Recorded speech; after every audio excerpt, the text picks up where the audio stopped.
আজকের গল্প বিবেকানন্দের ছোটবেলা। লেখক শশীভূষণ দাশগুপ্ত। ছেলেবেলা থেকে নরেনের শরীর মনে ছিল না কোনো ভয়, মানুষকেও না, এমনকি ভূত পেত ব্রহ্মদৈত্যকেও না। পাড়াতে বাস করতেন রামরতন বসু। তার বাড়ির এক কোণে ছিল মস্ত বড় একটা চাঁপা ফুলের গাছ। তার গোড়ার দিকটা ছিল বেশ বড়, দুই একটা রাত। পাড়ার ছেলেদের একটা আড্ডার জায়গা হয়ে উঠল ওই চাঁপা তোলা।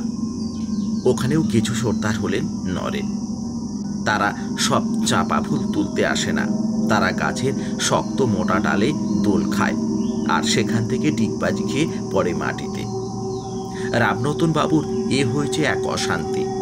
ছেলেগুলো সময়ে অসময়ে এসে হইচই করে যেমন যন্ত্রণা করে, তার চেয়েও বেশি হলো তার দুশ্চিন্তা কখন কোনো একটা পড়ে গিয়ে হাত পা ভাঙে।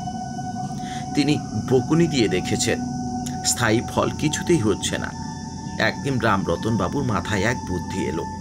শান্তভাবে ছেলেদের কাছে গিয়ে বলল, তোরা গল্প শুনবি? গল্প আবার কোন ছেলে না শুনতে ভালো না বাসে। সবাই বলল, শুনবো শুনবো। চাঁপা তোলাতেই বসলেন রামরতন বাবু। ছেলেদের নিয়ে জমিয়ে গল্প বলতে লাগলেন। বললেন চাঁপা গাছটারই গল্প। অনেক দিন আগে এই চাঁপা গাছ, কিন্তু একদিন ওখানে দিলেন এক কাণ্ড। তারপর থেকে আর আসতেন না। ছেলেদের মতো কেউ কেউ শুকনো গলায় বলে উঠল, কি দেখলেন?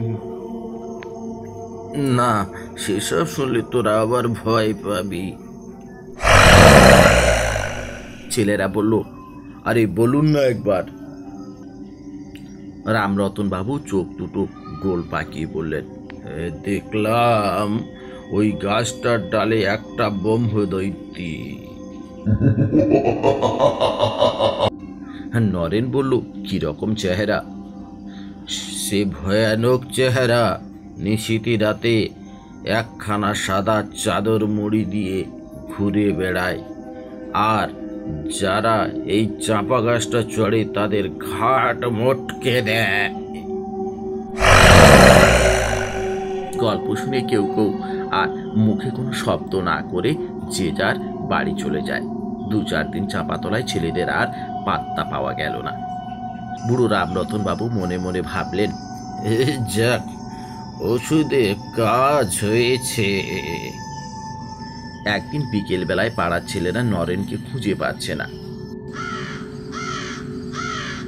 খুঁজতে খুঁজতে সন্ধ্যার দিকে নরেনকে পেল গিয়ে সেই চাঁপা গাছে। নরেন একা বসে আছে সেই চাঁপা গাছটা নিয়ে পড়া ডালটায়। দূর থেকে ছেলেরা জিজ্ঞেস করলো, আরে কিরে, নরেন নাকি? উত্তর এলো, হ্যাঁ হ্যাঁ রে, আমি নরেন।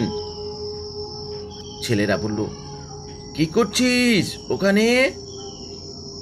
দোল খাচ্ছি রে, দোল খাচ্ছি।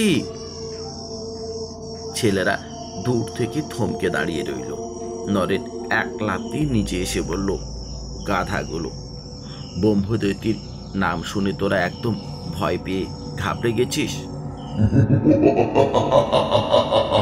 আমি তো এই 3 দিন ধরে এলাম এখানে একা একা। ব্রহ্মদৈত্য কি করেছে আমার রে? যত আজগুবি গাল গপ্পে বিশ্বাস করিস আর ভয় কুতকুত করিস। নিজে চোখে না দেখে কখনো কিছু বিশ্বাস করবি নে। এই বলে থামল। এই হলেন আমাদের নরেন, স্বামী বিবেকানন্দ। আজকের ভিডিও এই পর্যন্ত। দেখা হচ্ছে পরের এপিসোডে। তত সময় সকলে ভালো থাকবেন। জয় হিন্দ, বন্দে মাতারাম।